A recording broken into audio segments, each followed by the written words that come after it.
Okay, today we're going to talk about toilets. Let's start a little bit in the how to clean a toilet. I know you've all been trained, but let's talk a little bit more. So obviously the water runs down from under the rim there in all toilets, but they all follow a pattern. So know that the water is going to run down into the toilet in the same pattern every single time.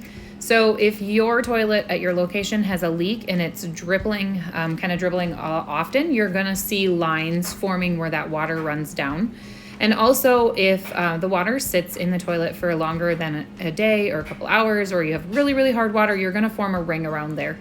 And those are going to be some particular areas to keep paying attention to. Things like a pumice stone, along with our toilet bowl cleaners that we're going to talk about, will help to get that hard water and those stains off. But you need to work in combination with the water and the cleaner. Okay, this is what I mean about the patterns. You can see where the water's running constantly, and then where the mold and the dirt and the hard water build up kind of runs in between or next to. Beginning with liquid Swabby, it's our daily go-to cleaner that we use most often. It has a dwell time of 10 minutes if you are looking to completely disinfect. If not, a couple minutes is just fine. Let's dig in a little bit on how to actually use the liquid Swabby. Liquid Swabby and a toilet bowl cleaner is a hydrochloric acid-based chemical. It also contains a few different surfactants, and if you remember, surfactants are what help remove the stuff from the surface and kind of create a barrier under the dirt. The hydrochloric acid is what's going to go in and break up that hard water and that uric acid and the buildup that actually resides in the toilet bowl. And it also is going to be the disinfectant in there. Always wear gloves when cleaning a toilet because of that acid. There's warnings. We need safety first. Now I'm going to use a mini measuring cup because the rule of thumb with Hilliard is that you use 1 ounce of chemical per toilet. And 1 ounce is not that much. So if you're going twice around the bowl, you're using far too much chemical. Now, if you look here, I hardly even get around the bowl. And so a lot of chemical is coming out at one time. Please remember that more chemical does not equal a more clean toilet. It does not mean that it disinfects faster than that 10 minutes. It just means that you're wasting it and literally flushing it down the toilet. So not more than 1 ounce. If you're at a location that you're cleaning 20 toilets a night or even 10 toilets every night, you don't even need to use that much cleaner and chemical in it every single time, because what you're doing is essentially cleaning the toilet, not disinfecting the toilet. Especially if we're cleaning them nightly, we don't need to use that full 1 ounce of chemical. You're just kind of wasting at that point, and businesses run on efficiency, right? So the more efficient you can be used or can be with the chemical, the better off you're going to be. Okay, so not 1 ounce if you're cleaning them multiple times a week. 1 ounce, not more than that if you're cleaning like on a weekly basis. Okay, then you go in and you get around the rim. Definitely get up around that rim. Make sure you're getting that acid up into there, and then cleaning the entire bowl all the way down. The specific type of brush you use does not matter. This one I feel works great to get the grime. The bristly ones work great to get all of that extra buildup. Once you're finished, make sure you always flush it down. You never want to leave that chemical sit in the toilet. It can cause burns potentially, and it can also cause stains to the porcelain. Looking next at the HCL 145, this is a hydrochloric acid toilet bowl cleaner as well, but it's much higher in strength. So it's much more potent. That's why it has that red label. So we're going to use this for more of the heavy duty cleaning, more of the really dirty toilets like we saw in the images at the beginning, where we really need to break up that dirt and that grime, or we have really, really hard water on site and we want to make sure we get underneath it every time.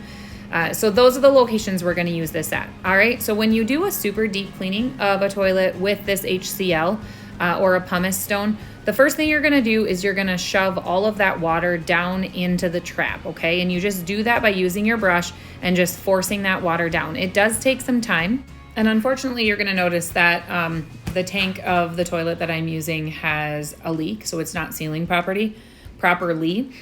So the water will continue to kind of run back into the bowl throughout the video, and I apologize for that. But go ahead and just shove that water down so that you have as little water as possible. And what that does is allows the chemical to work better. It doesn't dilute it in the process of cleaning the toilet. And so it gives it the ability to do its job just a little bit better, okay? And so I'm going to do the same thing as I did in the last chunk, and I'm going to measure out my chemical because I really want to get an idea of what does 1 ounce look like. And for you, if you're just starting, maybe it's a good idea to measure it for a little while just so you kind of get a feel for what 1 ounce is, so we don't overuse that chemical. But what the other thing I'm going to measure it out for is because I want to be able to put it directly onto my brush. I want to be able to control where that chemical is going. And so for me, it works better if I can just pour it directly onto my brush to do that. It's a good tip that Hilliard offers as well. So I'm going to go ahead and I'm going to measure that chemical out, and then I'm going to pour it directly onto my brush. And then I'm going to dig into the spots that need it the most, okay? So if I have hard water, I know that I really need to get up under that rim, and I'm going to work my way down towards the water. Stay out of the water as much as you can until you kind of need to get to that area, but go up under that rim and just really work it in. If you have a bristle brush, you're going to just use those bristles to kind of break off any hard water spots, and then just allow it to rest if you need to for a little while. Just like liquid Swabby, this has a dwell time of 10 minutes. So if your goal is disinfecting, go ahead and let it sit for that full 10 minutes. This would be a good time if you have a lot of really hard staining on there. Go ahead and grab your pumice stone and kind of use the pumice stone to work that out. The other thing I always remind people is keep your pumice stone moist and wet. You can scratch the surface of your porcelain if you do it completely dry. So you want to use the chemical and the water that's in the bowl, and you want to use dip the pumice stone into it as you go to kind of clean it. And then just do as the rest of the toilet bowl cleaners. You're going to just get all of the surfaces, get all of the area clean, go ahead and shake out your brush, and then go ahead and flush, and you are good to go.